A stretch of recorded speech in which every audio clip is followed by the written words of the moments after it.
Hello once again. Good morning, good afternoon, and good evening. This is Reynard broadcasting to you from the Roadkill Cafe.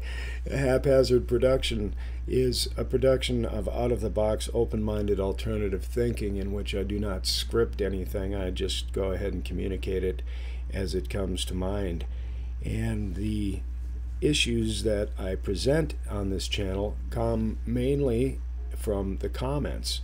Actually, entirely from the comments is where they start and usually end up in some other area or related area, as all things are connected. And so today I'm going to be talking about another comment that I received from Iceland about the Elves. And since my last productions were about giants vacating the area, I started thinking about elves, fairies, gnomes, trolls, and dragons and different mythical, quote-unquote, mythical creatures. The differential between a myth and history actually should probably be reversed. And once again, as I began to download images of fairies and giants and gnomes and trolls, hey, giving them a little bath, scrub you down, you're starting to stinking.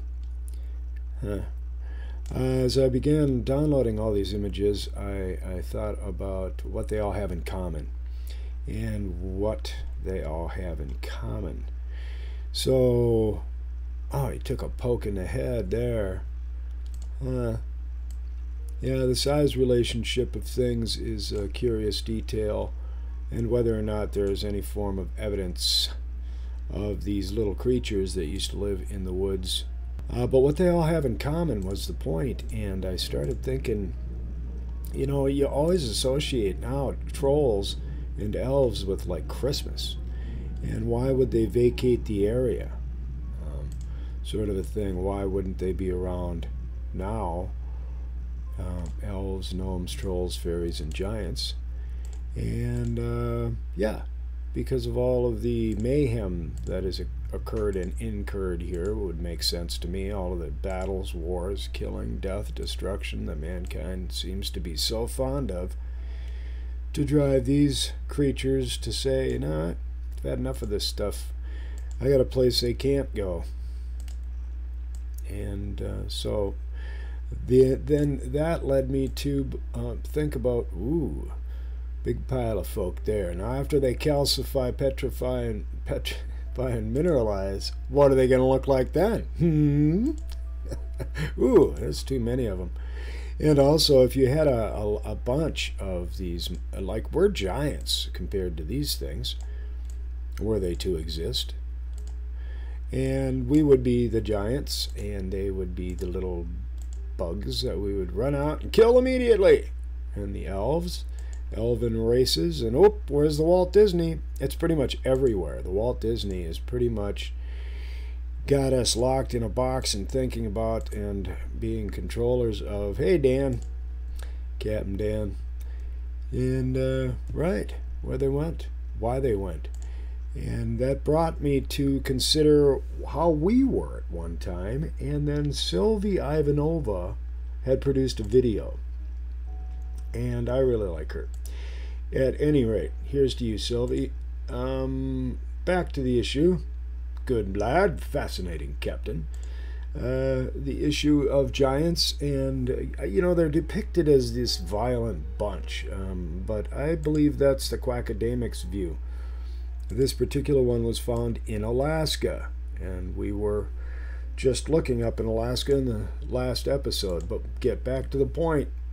Please get to the point. Point is, they took off. And they weren't, in my opinion, as violent and monstrous. I mean, if you were this big, you could just run around and crush everything. I mean, you know, a couple of steps would be a few miles for you.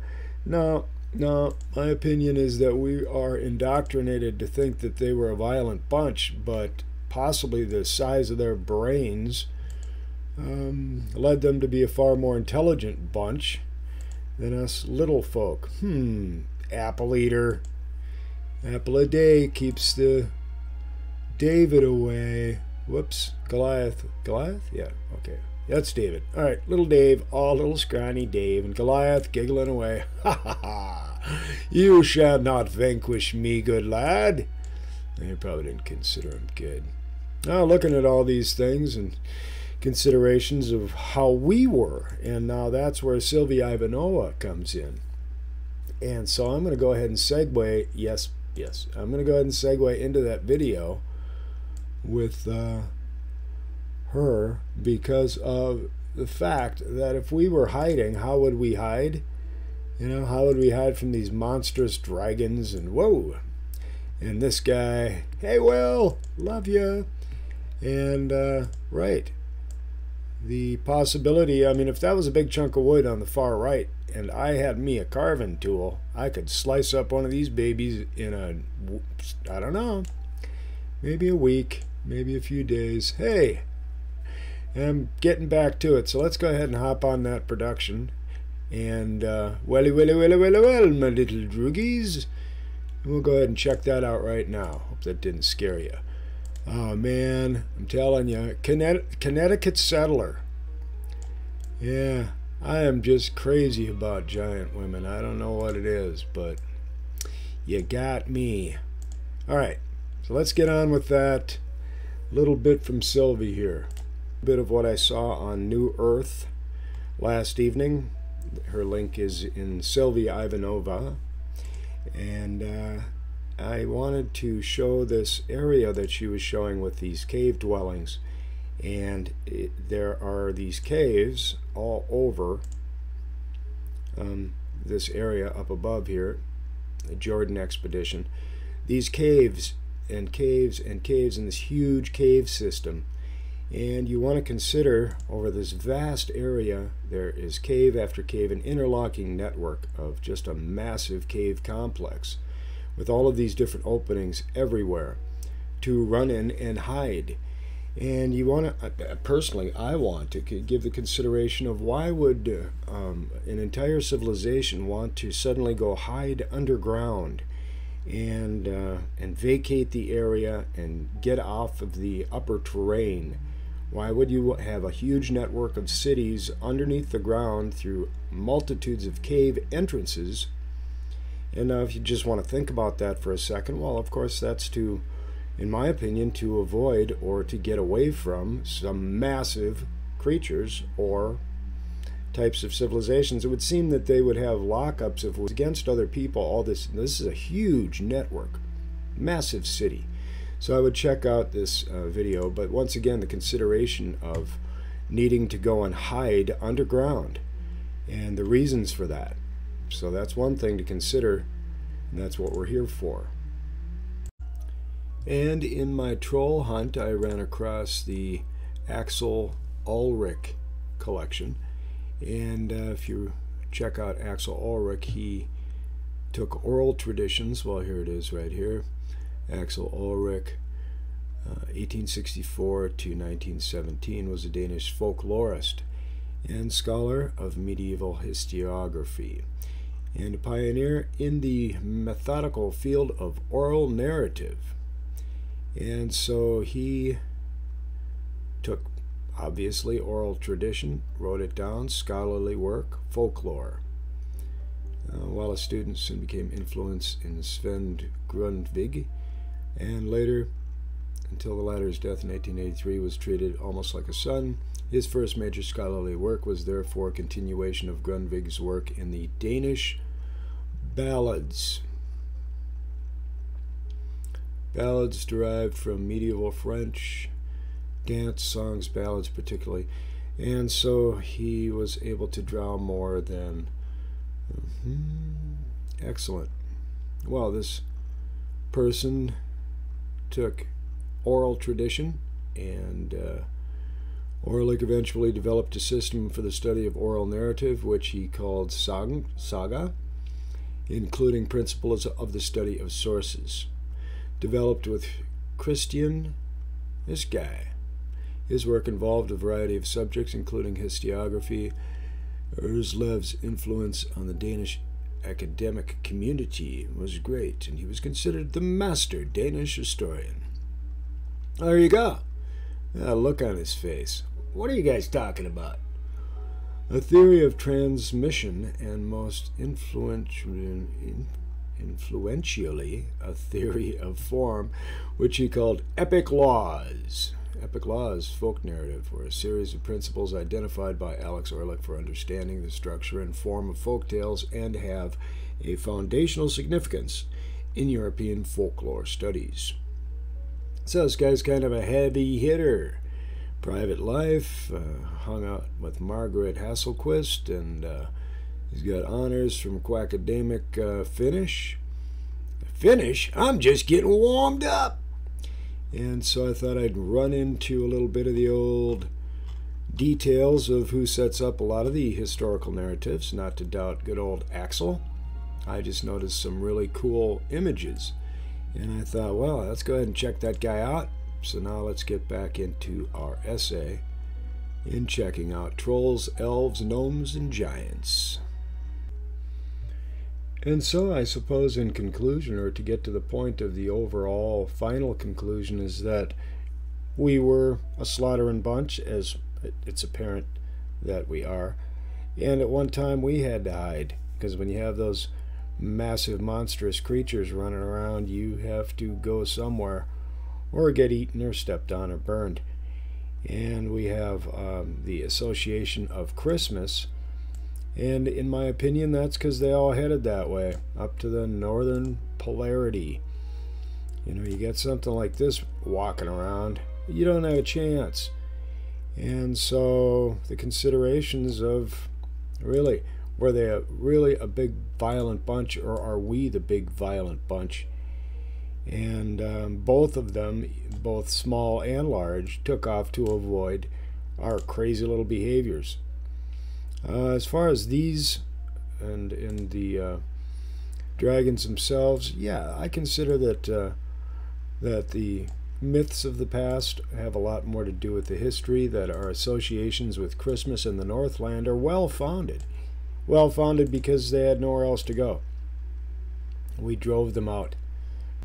That would be a conclusion, relatively simple assumption, in that for the sake of safety itself and being hunted down, and also, you know, it's simple enough to think we could have been crushed when you look at those images that Sylvie Ivanhoe put out. This is the Icelandic area where elves are known still to be. Don't go get 'em. The peaceful people of Icelandia would prefer you just left them alone, because they kind of want them hanging around. And I guess I don't blame them. Of course, it would be unfortunate to be walking through the woods and step on, you know. So this whole concept and detail of size between us and them, and you know, the giants also. So we have a lot to consider, and our attitudes and natures. My old girlfriend, hey babe, miss ya.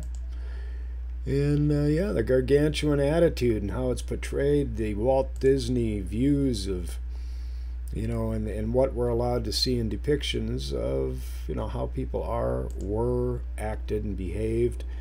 The realities people dig up. Smithsonians didn't get this one yet, did they, Roger? And even, you know, all the evidentiary details of the past that we can just, I mean, there are too many to be totally erased.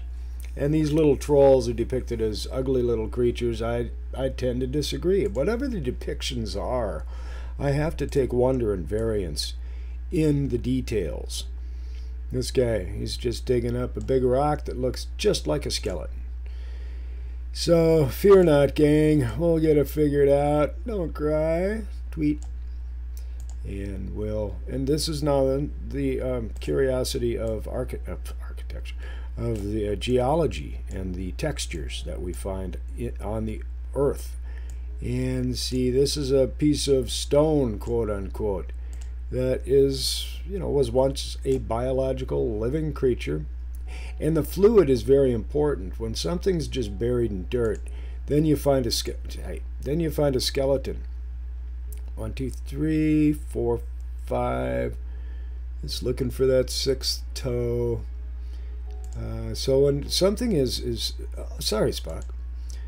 when something is buried or in fluid, if it's just in dirt, it won't petrify and mineralize like it will when it's in fluid. And so these are the cups, the giant cups in Laos. Mugs Odi Giant. They're having a party. They just threw their mugs around. Litter bug. And I'm glad they littered that day because we have some evidence. This is one of the largest camphor trees in China. Camphor, camphor. One of the very largest. And once again, the curiosity of the sizes of the trees all over the world. Interesting, Captain. And the sizes of creatures that we may have had to run from. Once again, these are limestone mountains in Laos, in the land of the giant, where those big mugs were. And so I see if I should go back and look, see if we can see any giants in here. Let me just go ahead and quick giant check. Oh, yep, there they are, the mountains. All right. So yeah, evidence of the past in the giant relationships. What's that guy doing? Dropping coins or something? Leaving a trail of breadcrumbs? His dog, I want the hat. Give me the hat. Woof, woof, woof. Throw the hat. Go ahead. Throw it. I'll get it. I love to do stuff. It's just the evidence that we have. That, of course, is just a great looking drawing. But if you had something that big running around, oh man, I don't think I'd like that. I don't think so. But then that's just me, the old Nephilim running around with their pointy wings, and the depictions, the historical depictions that we see in relation to what we see as truth. Little Buddhist monk, little monk next to a big cup. And look at that cup too. I mean, does that look like stone or what? And you go, yeah, it is stone. Yeah, I don't think, I wondered if it used to be. You know, do you think they really took hard stone and stuck their finger in it? So that's a curiosity. This is Polyphemus, and he is a famous Greek god, a cyclops, as they say, a one-eyed monster. Oh, don't go there. And of course they had to poke him in the eye while he's sleeping, taking a nap, got a little boozed up. According to Odysseus, they got him all boozed up and then, poked his eye out. But yeah, it's kind of mean, don't you think, Leonidas? You're a good guy. Just having a bad day, heading off to work, and he probably stubbed his toe. So these dragons, yeah, I've made my point with those and the size relationships that are obvious on our place. We need to take a look at some of the quackademic details and propaganda that were shown to try to dissuade and divert us, giving us depictions of these vicious, monstrous things. They're going to come and catch you and throw you in a basket and grind your bones to make my bread, And so it's right. And then you got your heroes, King George over here slaying the dragon, or I'm sorry, Saint George, the holy Saint George killer. That's nice. So many of our saintly people. Now there's the texture I was talking about. Saintly people were like murdering bastards. Let's look at Columbus, for instance. God. No, let's not. Okay, so now this is an armadillo giant, sleeping giant armadillo. And I'm just looking at the relative skin texture of this sleeping beautiful creature. Kind of weird shaped, but still. And then, what are you? Okay. So back into the issue of the gnomes, trolls, and where they've gone, the technologies that may have existed and still do. And a lot of us apply, a lot of people apply, and the associations of Christmas and being where they went. That's pretty easily. I think my points have been fairly well made. Don't step on us. We're just hanging out. So once again, this is in Iceland, and it's a beautiful, beautiful landscape. I'm glad or hope you agree with me. It looks like a storm's moving in. And again, This is a beautiful hiking territory, and I have often walked. No singing. Sorry about that. I just get a little carried away when I see beautiful scenery, and the hills are alive with the sounds of, this is a tree stump. And that's, once again, evidence of giantism that we are told doesn't exist. Nothing to see here, folks. Nothing to see here. And then Hollywood puts out all of these in-your-face, almost laughing at the realities that used to exist and scoffing at our knowledge, intelligence, and abilities to observe and be logical and assumptive, that we had to kill everything. There's a giant, kill it quick, because it's going to kill us. If they could have, I mean, they would have. We are ants, and we were violent little ants, and so yeah, of course, they were, I'm sure, just like out of the box thinking. They were just like people. Some of them are angry and mean, and some of them, I mean, hey, do you have a reason?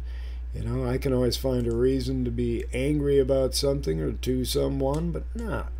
I think they were more intelligent because of their general cranium size in the first place. So, I believe that I've made a pretty good point in the direction that they went. Iceland is a country riddled with stories of elves, smaller like human creatures with pointy ears, hidden people, interdimensional human-like beings called Huldufolk in Iceland, and fairies. If you're thinking Tinkerbell, you're not far off. And the Huldufolk, this is too far in, so we'll back it off a tad and go with the, all right, Huldufolk, hidden people, are elves in Icelandic and Faroese folklore. They are supernatural beings that live in nature. They look and behave similarly to humans, but live in a parallel universe. The Hildifolk. How many Icelanders believe elves? Believe elves or believe in elves? Because if you believe elves, then they're telling you stories. So that would just be a July 1998 survey by Dagbladet Visser found that 54% of Icelanders believe in elves, while 52% did not. And blah, blah, blah. Are there trolls in Iceland? Well, of course there are. Trolls are equally elusive members of the Icelandic folklore. They only come out after dark, because if they are caught in the sunlight, they turn into stone. The Icelandic countryside is scattered with oddly shaped lava forms that are said to be the bodies of petrified trolls. Well, that's fascinating, Captain. And so what I'm going to have to do then is to pop on in there into Iceland and take a quick look for any, first of all, footprints of giants and heading toward Hyperborea. And then also possible troll dwelling areas. And you go, well, trolls are really teeny little itsy bitsy things. Yeah, that's what you say now. So I'm going to go ahead and turn this in here. I'm pretty sure I know where Icelandia is. And once again, I will take a close look at the relation between where Hyperborea is and then the landmasses nearest to it, which would, okay, I will quickly investigate the area right up here by the President's Lincoln Sea, and checking out the terrain, type of terrain, what I would consider to be what kind of petrification or mineralization has occurred, the density of the material, and then I suppose get down on it, get down on it, and just kind of, no singing, what the, sorry, lost it.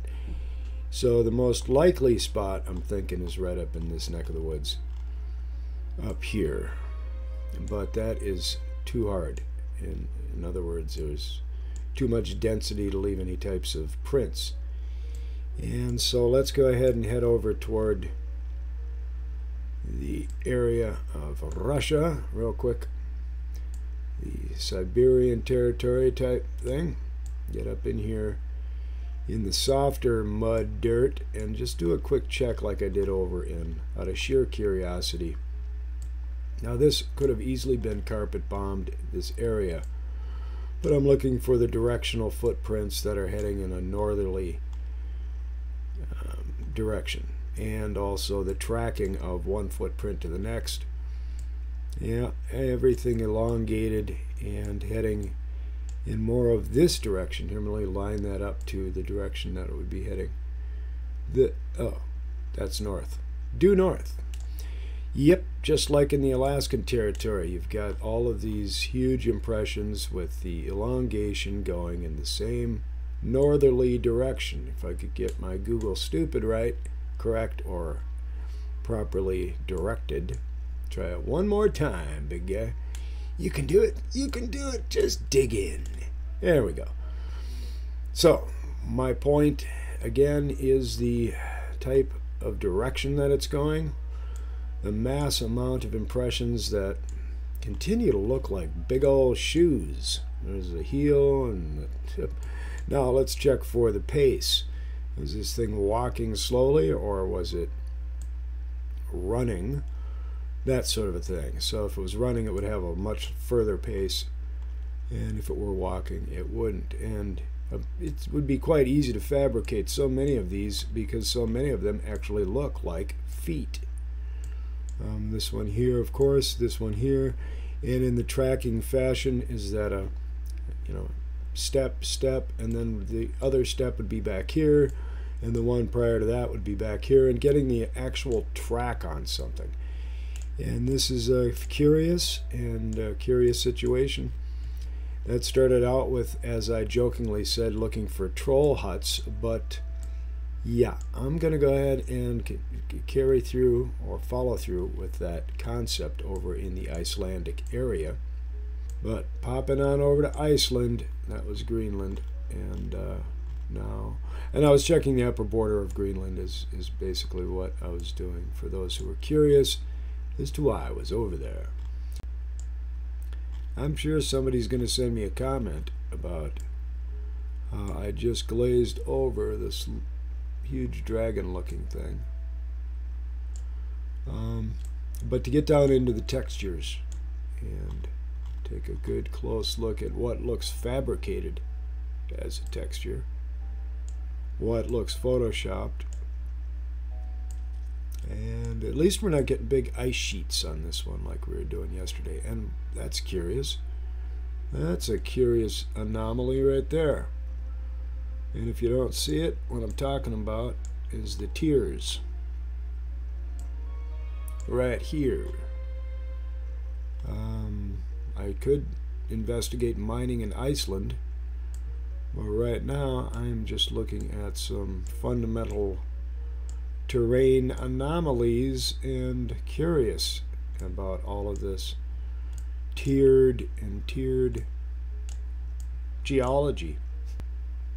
And so we can zoom in a little bit more. Oops. A little bit more to see what these identification markers are. It actually has a name. Jindandisfoss. And the tier curiosity of the landscape. The tier and sheer curiosity. What are these marked? What's this one called? Dinjandi. And there's a river. And let's follow the river up. Up and up and up. It actually looks like falls. Like with this ridge, then falls go here. Huh. It's curious how many details you can actually get on some of these areas. It's actually very interesting. And how these tiers run this way and this way and this way. And it's like, what is that, mined? Was that mined at one time? The curiosities abound in all of this tiered action, all of this runoff in this direction. And Dijandi is a settlement. Huh. Okay, there's a bar, a church, a warehouse, and a Walmart. Nice. A little airport action going on over there. That's cool. And, right. It's a hardware store. Excellent. So, right. There's some curious details about Iceland and its area formations and these runoff. Let me step back on this. This looks like a plateau. This whole plateau area, and then these gouges here, here, there, here, and 10 to 1, they're all tiered, just like in a mining operation. Well, I started looking for trolls, and once again came into some odd anomalies in relation to the tiers, the runoff, the Grand Canyon, mining operations. And yeah, I can see if there were some trolls, they probably, well, no, this mining would have been done so long ago. Huh. And by whom, you say? Right, so once again, starting on one end, leaving on the other, the old curious anomalies of our wonderful planet Earth, plain Earth, and just plain simple. Havamur. Okay, I've heard of Havamur before. I've always wanted to swing on down to Havamur. As I mentioned just a minute ago, weren't we looking at waves and now I can't see the town? Must be something in Havamur, folks. Let's head on out there. Give me a call. Give me a call if you're from Havamur and tell me about the mining operation that's going on, because I missed it. I totally was looking for trolls and elves, gnomes, and giants. Chihuahua. But that's part of the fun here in the haphazard universe, is to discover things, stumble across things, fly into things, and end up somewhere far removed, and yet still associated and related to what we're talking about originally. All right, well, thanks for watching. Look forward to presenting another strange and unusual production here at the Roadkill Cafe. And like, comment, subscribe, and don't forget to share. And I hope you have had or have a great day. Adios, amigos.